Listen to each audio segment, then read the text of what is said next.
I forgot that was still up there. Anyway, Guten Tag. I'm Alexander Gutenberg. Welcome to the library. Let me just move back over here. Uh, anyway, Holy Minestrone, my last stream was over 2 weeks ago. That's not fantastic. Um, I've been getting home late. I've been getting home hot and tired. Work has been kicking my derriere, as it were, and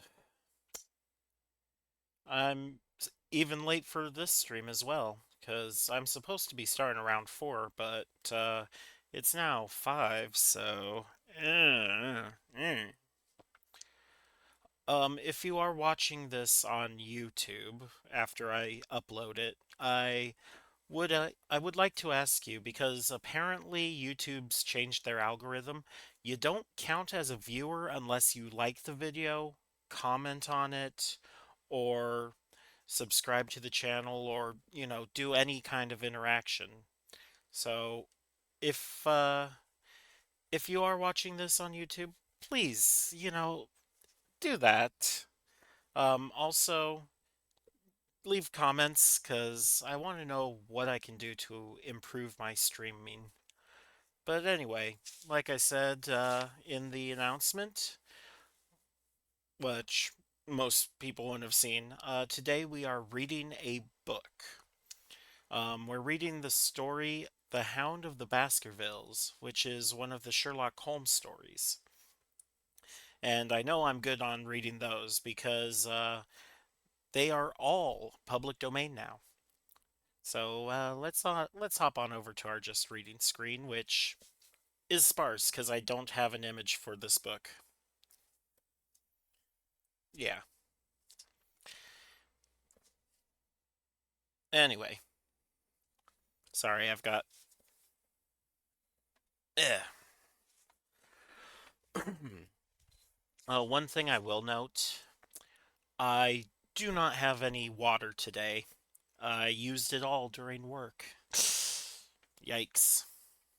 And I am not drinking tap water here. No. The tap water is terrible.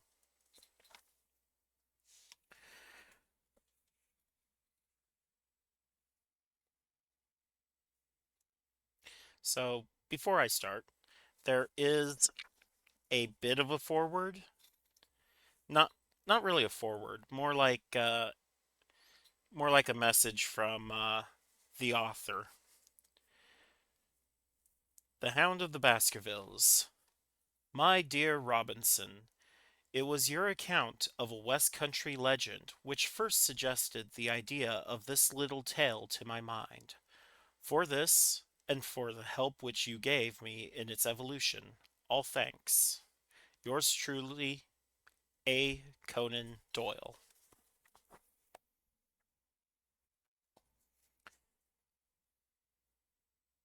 Mr. Sherlock Holmes. Mr. Sherlock Holmes, who was usually very late in the mornings, save upon those not infrequent occasions when he was up all night, was seated at the breakfast table. I stood upon the hearthrug and picked up the stick which our visitor had left behind him the night before. It was a fine, thick piece of wood, bulbous headed, of the sort which is known as a Penang lawyer.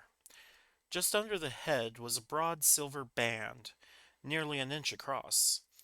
To James Mortimer, M.R.C.S., from his friends of the C.C.H., was engraved upon it, with the date 1884. It was just such a stick as the old-fashioned family practitioner used to carry, dignified, solid, and reassuring. Well, Watson, what do you make of it? Holmes was sitting with his back to me, and I had given him no sign of my occupation. How did you know what I was doing? I believe you have eyes in the back of your head. I have, at least, a well-polished, silver-plated coffee-pot in front of me, said he. But tell me, Watson, What do you make of our visitor's stick? Since we have been so unfortunate as to miss him, and have no notion of his errand, this accidental souvenir becomes of importance. Let me hear you reconstruct the man by an examination of it. I think, said I, following as far as I could the methods of my companion, that Dr. Mortimer is a successful elderly medical man, well esteemed, since those who know him give him this mark of their appreciation. Good, said Holmes. Excellent. I think also that the probability in this favor of his being a country practitioner who does a great deal of visiting on foot.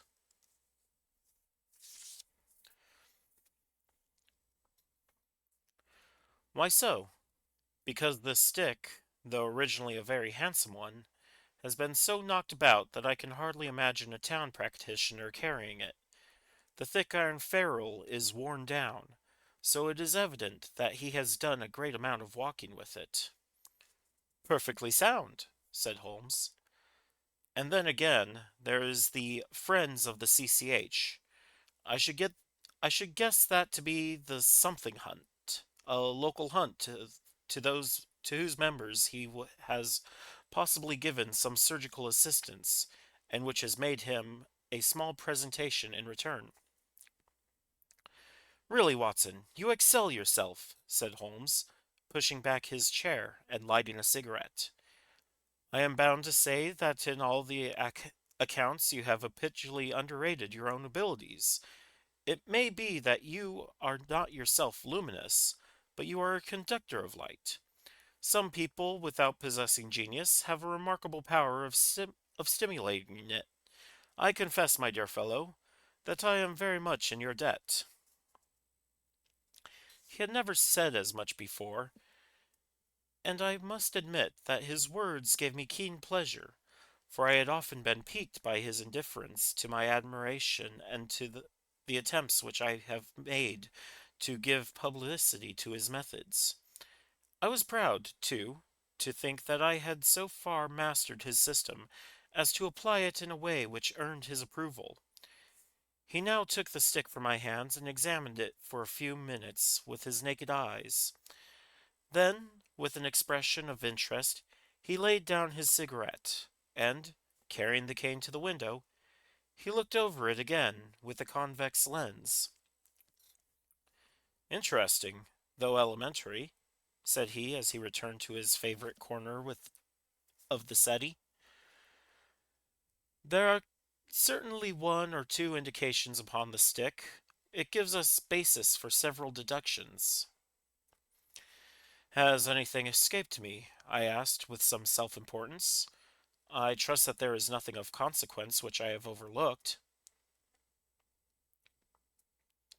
I am afraid, my dear Watson, that most of your conclusions were erroneous.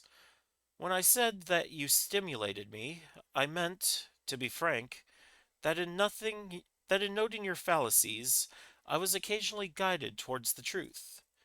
Not that you are entirely wrong in this instance. The man is certainly a country practitioner, and he walks a good deal. Then I was right. To that extent. But that was all? No, no, my dear Watson, not all. By no means all. I would suggest, for example, that a presentation to a doctor is more likely to come from a hospital than from a hunt, and that when the initials CC are placed before the hospital, the words Charing Cross very naturally suggest themselves. You may be right. The probability lies in that direction, and if we take this as a working hypothesis, we have a fresh basis from which to start our construction of this unknown visitor. Well then, supposing that CCH does stand for Charing Cross Hospital, what further inferences may we draw? Do none suggest themselves? You know my methods. Apply them. I can only think of the obvious conclusion that the man has practiced in town before going to the country. I think that we might venture a little farther than this. Look at it in this light. On what occasion would it be most probable that such a presentation would be made? When would his friends unite to give him a pledge of their goodwill? Obviously, at the moment when Dr. Mortimer withdrew from the service of the hospital in order to start in practice for himself. We know there has been a presentation. We believe there has been a change from a town hospital to a country practice. Is it, then, stretching our inference too far to say that the presentation was on the occasion of the change? It certainly seems probable. Now, you will observe that he could not have been on the staff of the hospital, since only a man well established in a London practice could hold such a position. And such a one would not drift into the country. What was he then? If he was in the hospital, and yet not on the staff, he could only have been a house surgeon or a house physician, little more than a senior student. And he left 5 years ago. The date is on the stick. So your grave, middle-aged family practitioner vanishes into thin air, my dear Watson, and there emerges a young fellow under 30, amiable, unambitious, absent-minded, and the possessor of a favorite dog, which I should describe roughly as being larger than a terrier and smaller than a mastiff. I laughed incredulously as Sherlock Holmes leaned back in his settee and blew little wavering rings of smoke up to the ceiling. As to the latter part, I have no means of checking you, said I, but at least it is not difficult to find out a few particulars about a man's age and professional career. From my small medical shelf I took down the medical directory and turned up the name. There were several Mortimers, but only one who could be our visitor. I read his record aloud. Mortimer, James, MRCS, 1882, Grimpen, Dartmoor, Devon. House surgeon from 1882 to 1884 at Charing Cross Hospital. Winner of the Jackson Prize for Comparative Pathology with essay entitled Is Disease a Reversion? Corresponding member of the Swedish Pathological Society. Author of Some Freaks of Atavism, Lancet, 1882. Do We Progress? Journal of Psychology, March, 1883. Medical Officer for the parishes of Grimpen, Thorsley, and High Barrow. No mention of that local hunt, Watson? Said Holmes, with a mischievous smile. But a country doctor, as you very astutely observed. I think that I am fairly justified in my inferences. As to the adjectives, I said, if I remember right, amiable, unambitious, and absent-minded. It is my experience that it is only an amiable man in this world who receives testimonials, only an unambitious one who abandons a London career for the country, and only an absent-minded one who leaves his stick and not his visiting card after waiting an hour in your room. And the dog has been in the habit of carrying the stick behind his master. Bearing a heavy stick, the dog has held it tightly by the middle, and the marks of his teeth are very plainly visible. The dog's jaw, as shown in the space between these marks, is too broad, in my opinion, for a terrier, and not broad enough for a mastiff. It may have been, yes, by Jove, it is a curly-haired spaniel.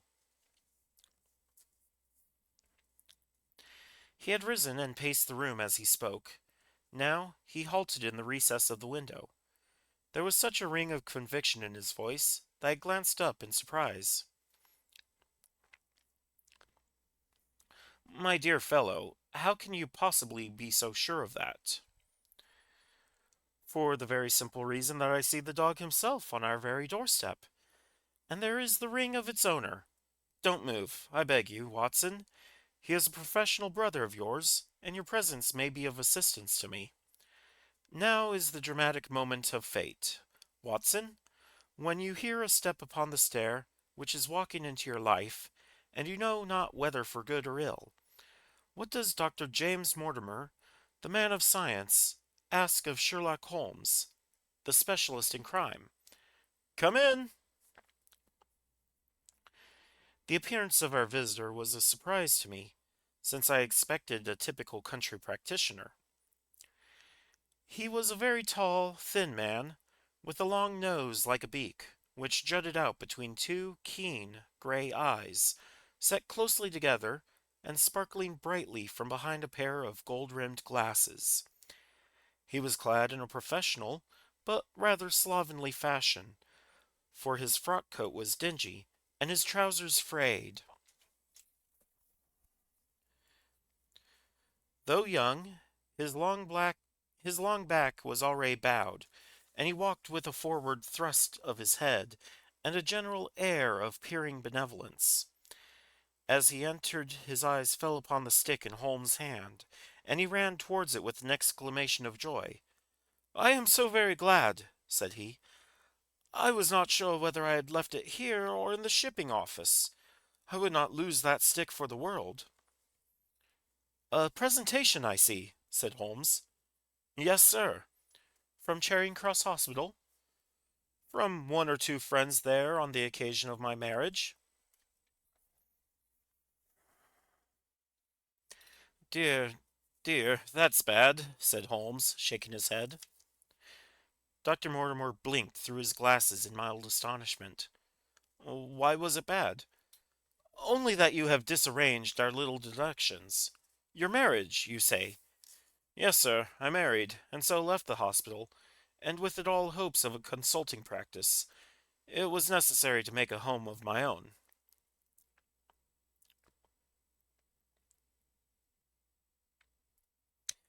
"Come, come, we are not so far wrong after all," said Holmes. "And now, Dr. James Mortimer? Mr., sir, Mr. A humble MRCS. And a man of precise mind, evidently. A dabbler in science, Mr. Holmes. A picker-up of shells on the shores of the great unknown ocean. I presume that it is Mr. Sherlock Holmes who I am addressing and not... No, this is my friend, Dr. Watson. Glad to meet you, sir. I have heard your name mentioned in connection with that of your friend. You interest me very much, Mr. Holmes. I had hardly expected... I had hardly expected so... One moment. This is a tough one. Dolichocephalic, a skull, or such well-marked supraorbital development. Would you have any objection to me running my finger along your parietal fissure? A cast of your skull, sir, until the original is available, would be an ornament to any anthropological museum. Is it not? It is not my intention to be fulsome, but I confess that I covet your skull. Okay, I am going to look up that word now.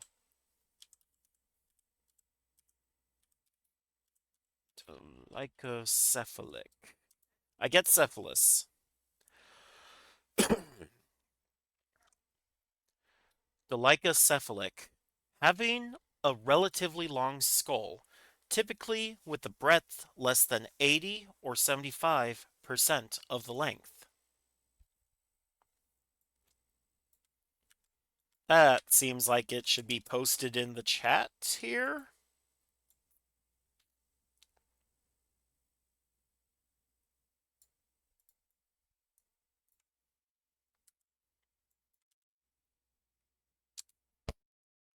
There you go. It's not perfect. I just literally ripped it from Google.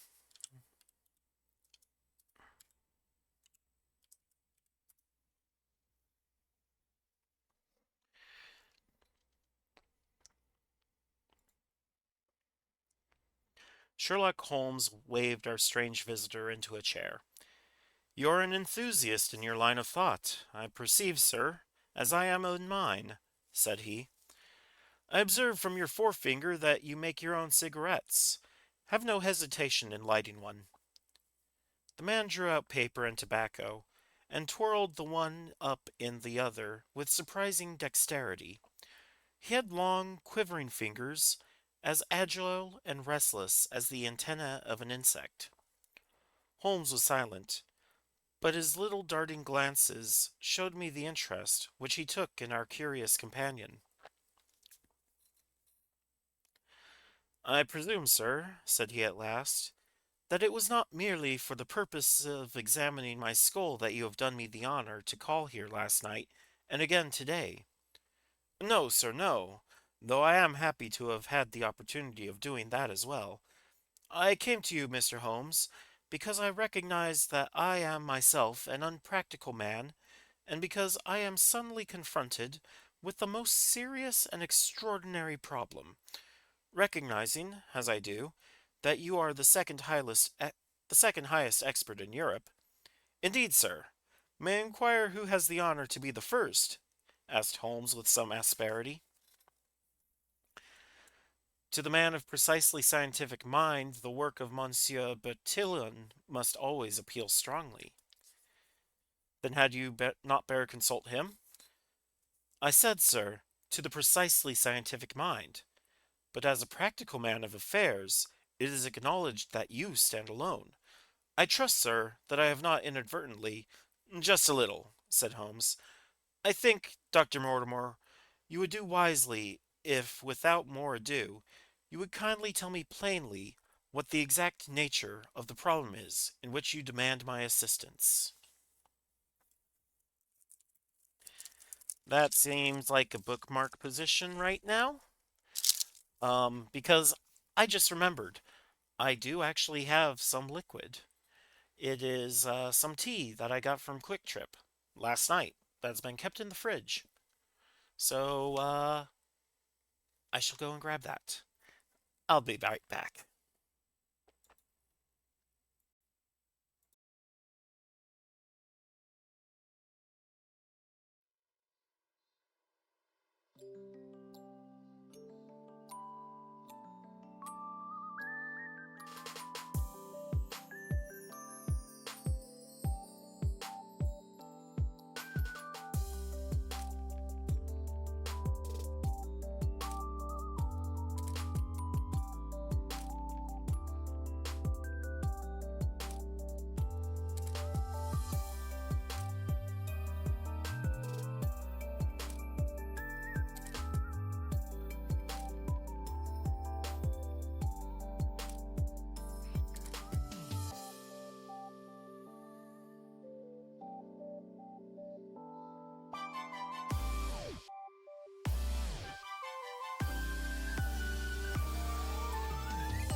Apologies. That took longer than expected.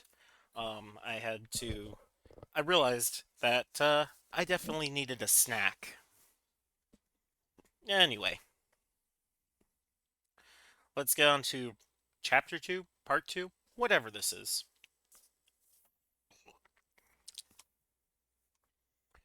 The Curse of the Baskervilles. I have in my pocket a manuscript, said James Mortimer. I observed it as you entered the room, said Holmes. It is an old manuscript, early 18th century, unless it is a forgery. How can you say that, sir? You have presented an inch or two of it to my examination all the time that you have been talking. It would be a poor expert who could not give the date of the document within a decade or so. You may possibly have read my little monograph upon the subject. I put that at 1730. The exact date is 1742. Dr. Mortimer withdrew it from his breast pocket. This family paper was committed to my care by Sir Charles Baskerville, whose sudden and tragic death some 3 months ago created so much excitement in Devonshire. Devonshire? I may say that I was his personal friend, as well as his medical attendant. He was a strong-minded man, sir, shrewd, practical, and as unimaginative as I am myself. Yet he took this document very seriously, and his mind was prepared for just such an end as did eventually overtake him. Holmes stretched out his hand for the manuscript, and flattened it upon his knee. You will observe, Watson, the alternative use of the long S and the short. It is one of several indications which enabled me to fix the date. I looked over his shoulder at the yellow paper and faded script. At the head was written Baskerville Hall, and below, in large scrawling figures, 1742. It appears to be a statement of some sort. Yes, it is a statement of a certain legend which runs in the Baskerville family. But I understand that it is something more modern and practical upon which you wish to consult me. Most modern. A most practical, pressing matter, which must be decided within 24 hours. But the manuscript is short, and is intimately connected with the affair. With your permission, I will read it to you. Holmes leaned back in his chair, placed his fingertips together, and closed his eyes with an air of resignation. Dr. Mortimer turned the manuscript to the light and read in a high, cracking voice the following curious, old-world narrative.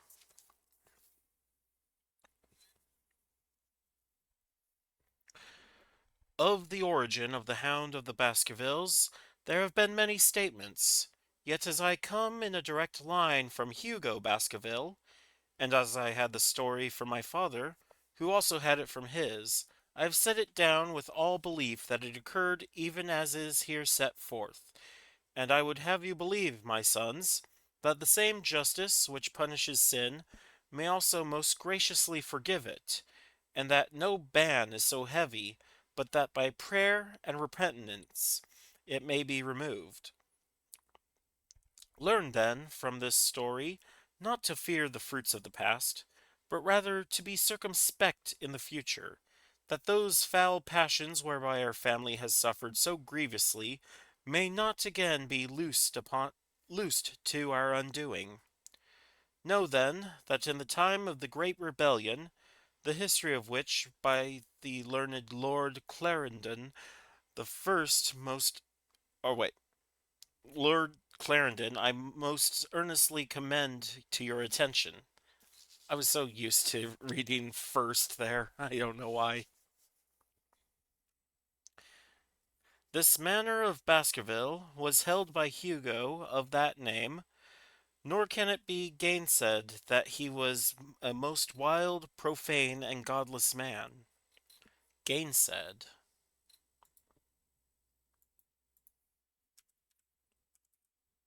I'm only looking it up now because this is a long gainsay, deny or contradict. Okay.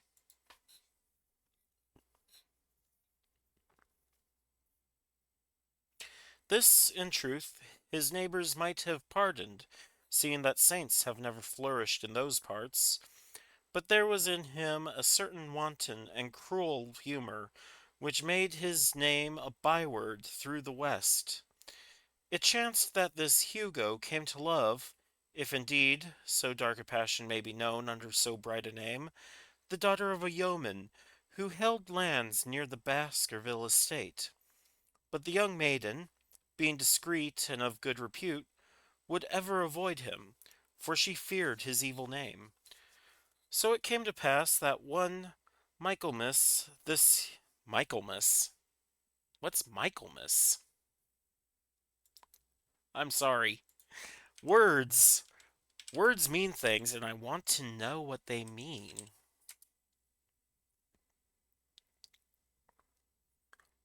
Michaelmas, Monday, September 29th, 2025. But what is it? Also known as the Feast of Saints Michael, Gabriel, and Raphael, the Feast of the Archangels, or the Feast of Saint Michael and All Angels.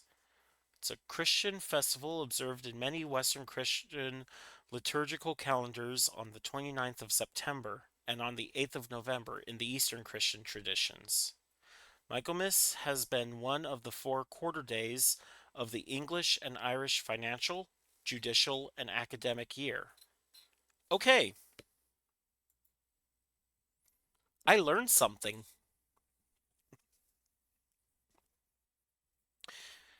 So it came to pass that one Michaelmas, this Hugo, with 5 or 6 of his idle and wicked companions, stole down upon the farm and carried off the maiden, her father and brothers being from home, as he well knew. When they had brought her to the hall, the maiden was placed in an upper chamber, while Hugo and his friends sat down to a long carouse, as was their nightly custom. Now, the poor lass upstairs was like to have her wits turned at the singing and shouting and terrible oaths which came up to her from below. For they say that the words used by Hugo Baskerville, when he was in wine, were such as might blast the man who said them. At last, in the stress of her fear, she did that which might have daunted the bravest or most active men. For by the aid of the growth of ivy which covered, and still covers, the south wall, she came down from under the eaves, and so homeward across the moor, there being 3 leagues betwixt the hall and her father's farm. It chanced that some little time later, Hugo left his guest to carry food and drink, with other worse things, perchance, to his captive, and so found the cage empty and the bird escaped. Then, as it would seem, he became as one that hath a devil, for, Rushing down the stairs into the dining hall, he sprang upon the great table, flagons and trenchers flying before him, and he cried aloud before all the company that he would that very night render his body and soul to the powers of evil, if he might but overtake the wench. And while the revellers stood aghast at the fury of the man, one more wicked, or, it may be, more drunken than the rest, cried out that they should put the hounds upon her. I don't like where this story is going. Whereat Hugo ran from the house, crying to his grooms that they should saddle his mare and unkennel the pack, and giving the hounds a kerchief of the maid's, he swung them to the line, and so off full cry in the moonlight over the moor. I don't like where that story is going.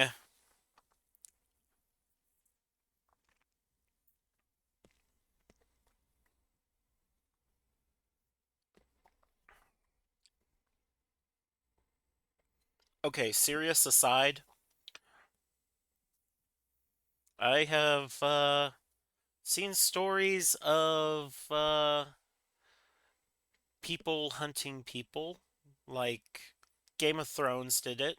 I believe there was also a one of those crime serials that showed something similar happening, and every single time it is terrifying to me. I have no other words to describe it. It feels like something truly despicable.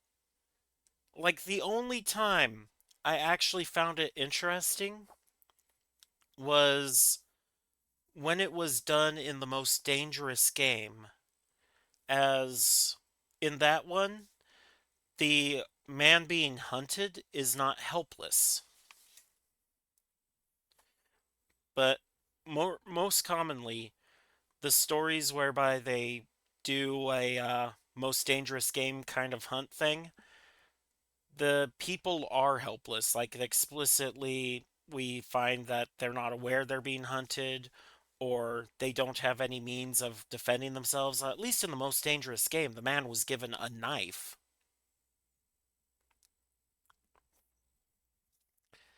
I'm sorry. I needed to get that out of my system there a little bit. Because I don't like that.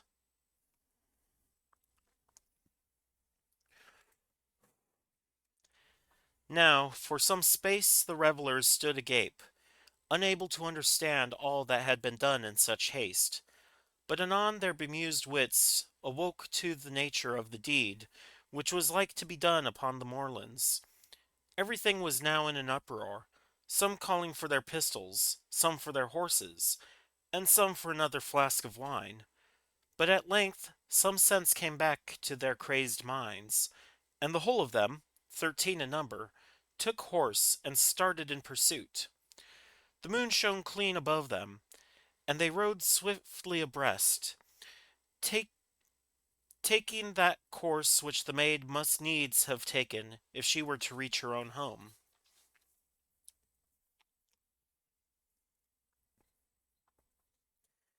They had gone a mile or two when they passed one of the night shepherds upon the moorlands, and they cried to him to know if he had seen the hunt. I don't like that. Also, I forgot to put on my toggles.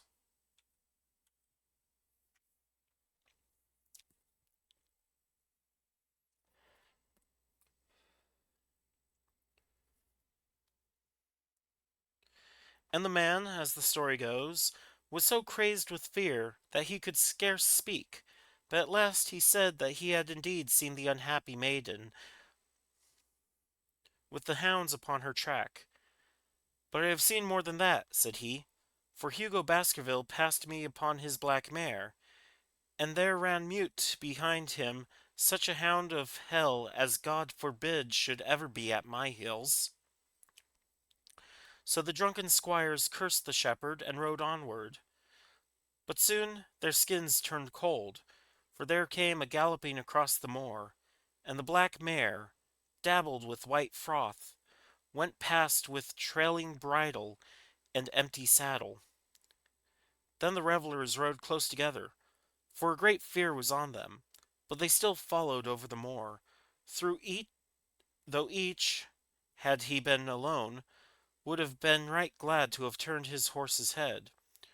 Riding slowly in this fashion, they came at last upon the hounds.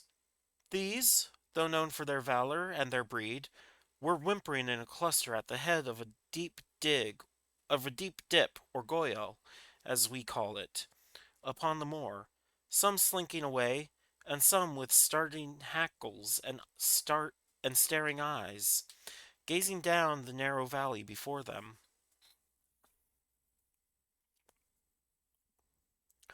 The company had come to a halt. More sober men, as you may guess, than when they started. The most of them would by no means advance, but three of them, the boldest, or it may be the most drunken, rode forward down the Goyal. Now it opened into a broad space in which stood two of those great stones, still to be seen there, which were set by certain forgotten peoples in the days of old. The moon was shining bright upon the clearing, and there in the centre lay the unhappy maid where she had fallen, dead of fear and of fatigue, but it was not the sight of her body, nor yet was it that of the body of Hugo Baskerville lying near her, which raised the hair upon the heads of these three daredevil roisterers, but it was that, standing over Hugo, and plucking at his throat, there stood a foul thing, a great black beast, shaped like a hound, yet larger than any hound that ever mortal eye has rested upon. And even as they looked, the thing tore the throat out of Hugo Baskerville, on which, as it turned its blazing eyes and dripping jaws upon them, the three shrieked with fear, and rode for dear life, still screaming across the moor. One, it is said, died that very night of what he had seen, and the other twain were but broken men for the rest of their days. Such is the tale, my sons, of the coming of the hound, which is said to have plagued the family by so sorely ever since. If I had set it down, it is because that which is clearly known hath less terror than that which is but hinted at and guessed. Nor can it be denied that many of the family have been unhappy in their deaths, which have been sudden, bloody, and mysterious. Yet may we shelter ourselves in the infinite goodness of Providence, which would not forever punish the innocent beyond that third or fourth generation which is threatened in Holy Writ. To that Providence, my sons, I hereby commend you, and I counsel you by way of caution to forbear from crossing the moor in those dark hours when the powers of evil are exalted. This from Hugo Baskerville to his sons, Roger and John, with instructions that they say nothing thereof to their sister, Elizabeth.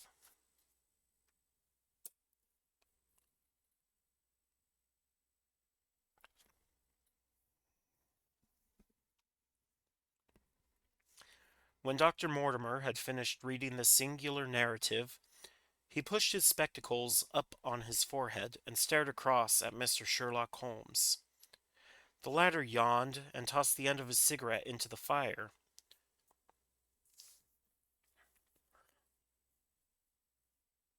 "Well," said he, "do you not find it interesting?" "To a collector of fairy tales." Dr. Mortimer drew a folded newspaper out of his pocket. "Now, Mr. Holmes, we will give you something a little more recent. This is the Devon County Chronicle of May 14th of this year. It is a short account of the facts elicited at the death of Sir Charles Baskerville, which occurred a few days before that date." My friend leaned forward, and his expression became intent. Our visitor readjusted his glasses, and began.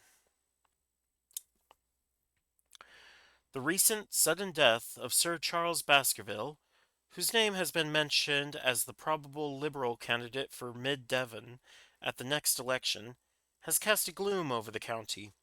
Though Sir Charles had resided at Baskerville Hall for a comparatively short period, his amiability of character and extreme generosity had won the affection and respect of all who had been brought into contact with him. In these days of who had been brought nouveau riches, it is refreshing to find a case where the scion of an old county family, which has fallen upon evil days, is able to make his own fortune, and to bring it back with him to restore the fallen grandeur of his line. Sir Charles is a well known Sir Charles, as is well known, made large sums of money in South African speculation, more wise than those who go on until the will turns against them. He realized his gain and returned to England with them. It is only 2 years since he took up his residence at Baskerville Hall, and it is common talk how large were those schemes of reconstruction and improvement which have been interrupted by his death. Being himself childless, it was his openly expressed desire that the whole countryside should, within his own lifetime, profit by his good fortune, and many will have personal reasons for bewailing his untimely end. His generous donations to local and county charities have been frequently chronicled in these columns. The circumstances connected with the death of Sir Charles cannot be said to have been entirely cleared up by the inquest, but at least enough has been done to dispose of those rumors to which local superstition has given rise. There is no reason whatever to suspect foul play, or to imagine that death could be from any but natural causes. Sir Charles was a widower, and a man who may be said to have been in some ways of an eccentric habit of mind. In spite of his considerable wealth, he was simple in his personal tastes, and his indoor servants at Baskerville Hall consisted of a married couple named Barrymore, the husband acting as butler and the wife as housekeeper. Their evidence, corroborated by that of several friends, tends to show that Sir Charles' health has for some time been impaired, and points especially to some affection of the heart, manifesting itself in changes of color, breathlessness, and acute attacks of nervous depression. Dr. James Mortimer, the friend and medical attendant of the deceased, has given evidence to the same effect. The facts of the case are simple. Sir Charles Baskerville was in the habit every night before going to bed of walking down the famous yew alley of Baskerville Hall. The evidence of the Barrymores shows that this had been his custom. On the 4th of May, Sir Charles had declared his intention of starting next day for London, and had ordered Barrymore to prepare his luggage. That night he went out as usual for his nocturnal walk, in the course of which he was in the habit of smoking a cigar. He never returned. At 12 o'clock, Barrymore, finding the hall door still open, became alarmed, and, lighting a lantern, went in search of his master. The day had been wet, and Sir Charles's footmarks were easily traced down the alley. Halfway down this walk there is a gate which leads out on to the moor. There were indications that Sir Charles had stood for some little time here. He then proceeded down the alley, and it was at the far end of it that his body was discovered. One fact which has not been explained is the statement of Barrymore that his master's footprints altered their character from the time that he passed the Moorgate, and that he appeared from thence onward to have been walking upon his toes. One Murphy, a gypsy horse dealer, was on the moor at no great distance at the time, but he appears by his own confession to have been the worse for drink. He declares that he heard cries, but is unable to state from what direction they came. No signs of violence were to be discovered upon Sir Charles's person, and though the doctor's evidence pointed to an almost incredible facial distortion, so great that Dr. Mortimer refused to believe at first that it was indeed his friend and patient who lay before him, it was explained that that is a symptom which is not unusual in cases of dyspnea and death from cardiac exhaustion.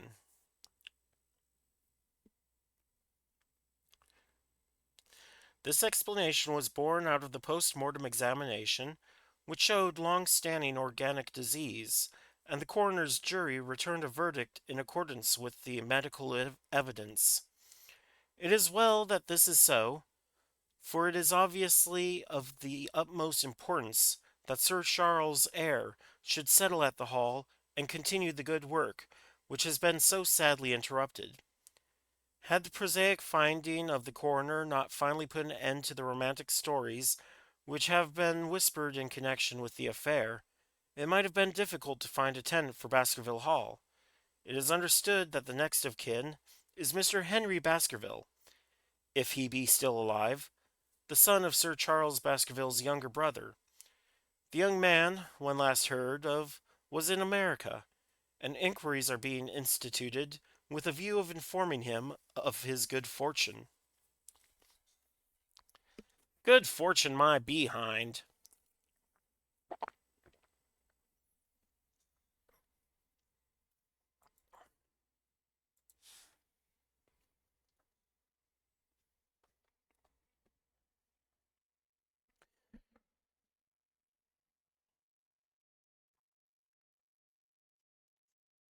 Dr. Mortimer refolded his paper and replaced it in his pocket. Those are the public facts, Mr. Holmes, in connection with the death of Sir Charles Baskerville.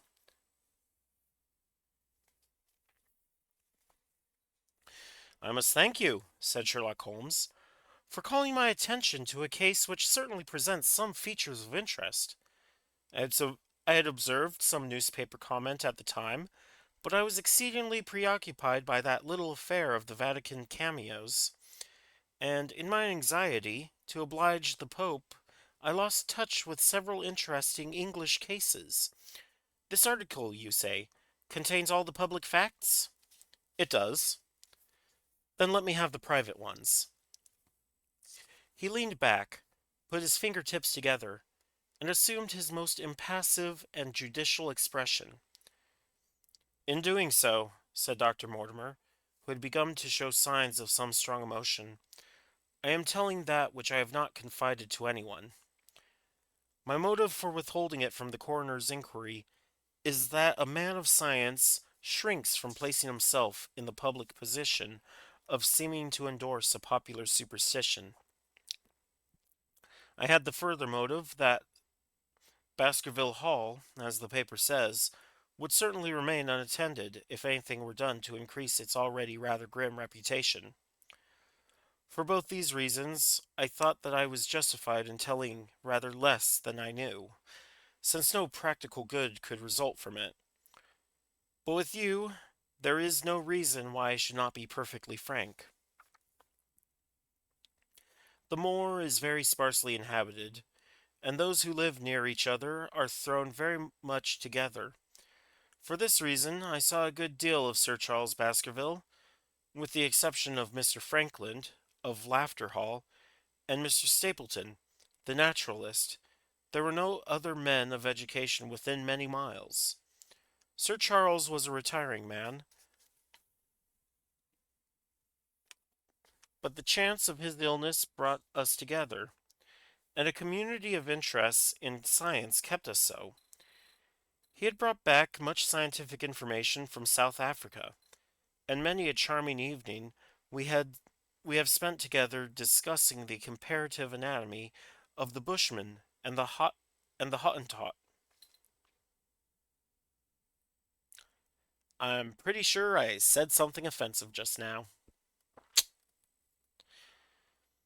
Within the last few months, it became increasingly plain to me that Sir Charles' nervous system was strained to the breaking point. He had taken this legend, which I have read you exceedingly to heart, So much so that, although he would walk on in his own grounds, nothing would induce him to go out upon the moor at night. Incredible as it may appear to you, Mr. Holmes, he was honestly convinced that a dreadful fate overhung his family, and certainly the records, which he was able to give of his ancestors, were not encouraging.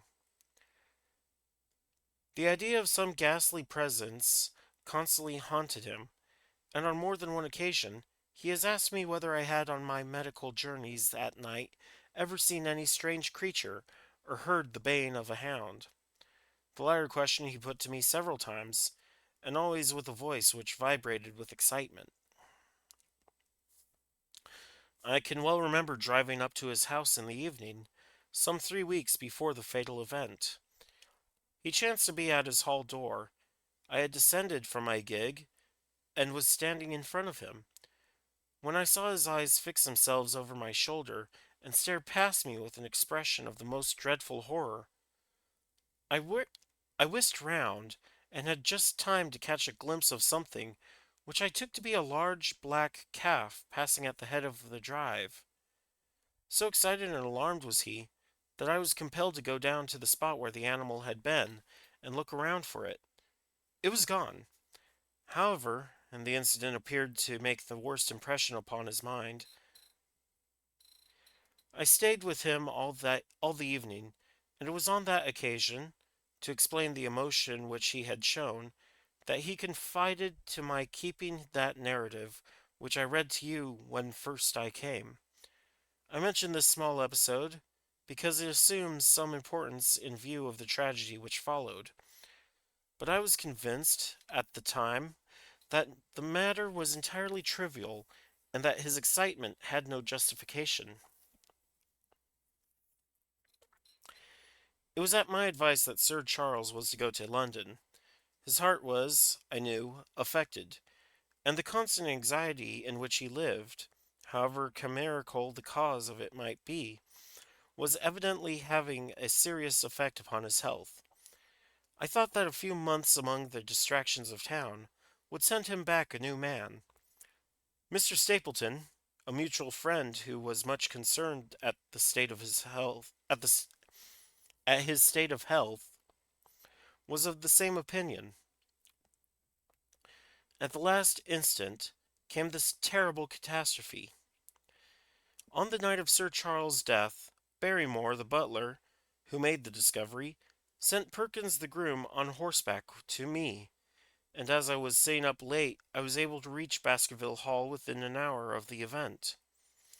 I checked and corroborated all the facts which were mentioned at the inquest. I followed the footsteps down the yew alley. I saw the spot at the moor gate where he seemed to have waited. I remarked the change in the shape of the prints after that point. I noted that there were no other footsteps save those of Barrymore on the soft gravel, and finally, I carefully examined the body, which had not been touched until my arrival. Sir Charles lay on his face, his arms out, his fingers dug into the ground, and his features convulsed with some strong emotion to such an extent that I could hardly have sworn to his identity. There was certainly no physical injury of any kind, but one false statement was made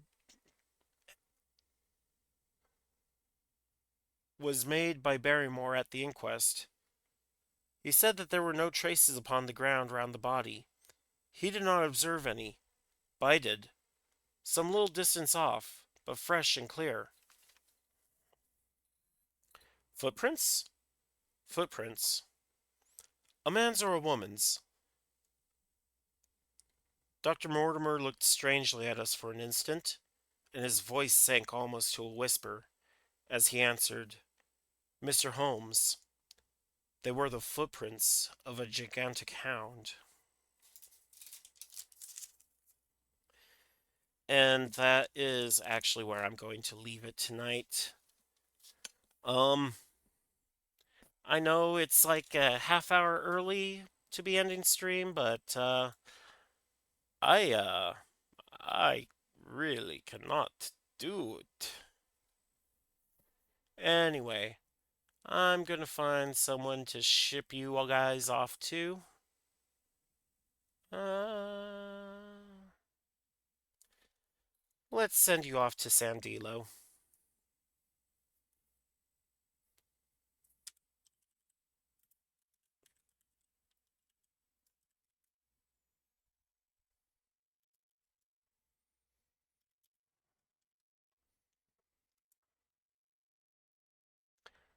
All right. Well, I hope you all had fun, and I will see you next time. Auf Wiedersehen.